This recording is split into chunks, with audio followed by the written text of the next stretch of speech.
જો કાલના પીએસઆઈના પેપરની અંદર કઈ રીતે પૂછાયું આપણે એ જોઈ લઈએ. 8 ક્વેશ્ચન પૂછાયા છે. કેટલા? હવે જો વેન આકૃતિ એક ટોપિક છે, બરોબર. આપણે વેન આકૃતિની અંદર જેટલા પણ ટાઈપ આવ્યા છે ને એ ટાઈપના જ પ્રશ્ન કરવાના છે, બરોબર. હવે જો બધા એને કહેશે, આને સિલોક્સ કહેશે. શું કહેશે?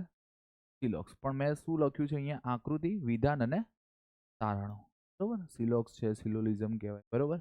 હવે જો ધ્યાન શું રાખીએ, આપણે કાલનું પેપર ચેક કરો, બરોબર. તો કાલના પેપરની અંદર એ લોકોએ શું કર્યું છે, આપણે ક્યાં જો તમે એનાલિસિસ કરો ને તો એનાલિસિસ એટલે શું કે આપણે એટલું જ કરવાનું એમ. આ પેટર્ન નવી જીપીએસસી નું એસઓપી છે, બરોબર. શું કહે છે?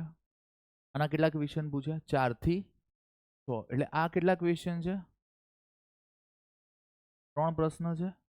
હવે તમે કદાચ રીઝનિંગની અંદર આ ચાલુ કરો છો આપણે, બરોબર. આ 3 પ્રશ્ન ચાલુ કરો છો તમે, પણ ધ્યાન શું રાખવાનું કે અત્યાર સુધી એટલે 2012 થી 2026 માં જેટલા પણ રીઝનિંગના ક્વેશ્ચનની થીમ છે ને એ બધી કરવાની.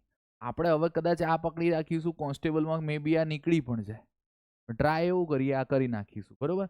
પછી આના કેવું છે કે 100 ક્વેશ્ચન મેં આપીશ, બરોબર. અહીંયા પીવાયક્યુ આપ્યા છે ને મેં તમને, એની અંદર પૂછ્યા છે, અને વેન આકૃતિને આપણે અપલોડ પણ કર્યા છે, બરોબર. એટલે 100 ઇનફ છે. કેટલા? 100 ઇનફ છે, બરોબર. એટલે આ પહેલી પેટર્ન છે, તો આપણે એને અહીંયા રાખીશું, બરોબર. શું કહીશું આપણે? સિલોલિઝમ, બરોબર. આ પૂછાય જ છે આપણે. હવે એના ધારો કે કેવું છે કે પૂછાયેલા જ પ્રશ્ન ભેગા કરવાના તમારે. કયા ભેગા કરવાના?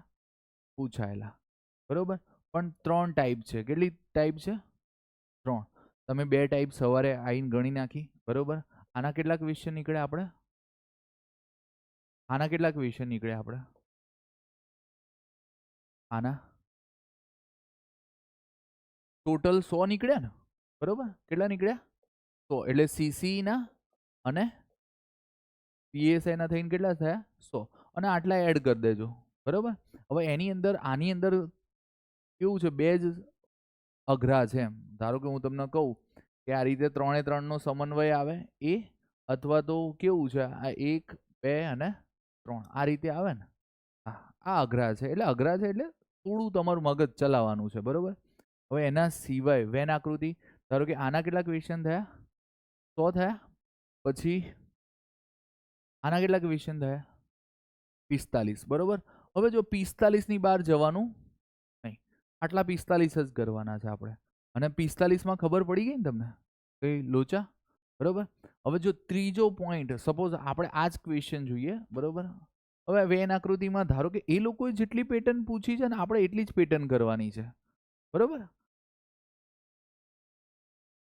જો આની અંદર લોખંડ, હરણ અને પાઇનેપલ ત્રણેયનો મેળ ખાય ક્યાંય? જવાબ શું આવશે? સી. આવા કેટલા પ્રશ્ન હતા? 5. કેટલા હતા? 5. ખાલી એક આ અઘરો છે, બરોબર. આ રીતે હવે કેવું આના ભેગા કરવાના, આ રીતે 3 નું મેળ પડતો હોય, બરોબર, એવા ક્વેશ્ચન ભેગા કરવાના. એટલે આ કેટલા થયા આપણે? 100 પીવાયક્યુ. એટલે અહીંયા 5 પૂછે, એટલે ટોટલ આપણે જીપીએસસી માં જોઈએ, બરોબર. સોરી, સીસી, જીપીએસસી અને કાલે જે જીપીઆરબી બોર્ડની પીએસઆઈ લેવાયું, બરોબર, એની અંદર કેટલા ટોટલ? 8. હવે એક થીમ બાકી રહી ગઈ છે આની, હે ને? એક થીમ બાકી રહી ગઈ ને. કઈ થીમ બાકી છે? આ, બરોબર.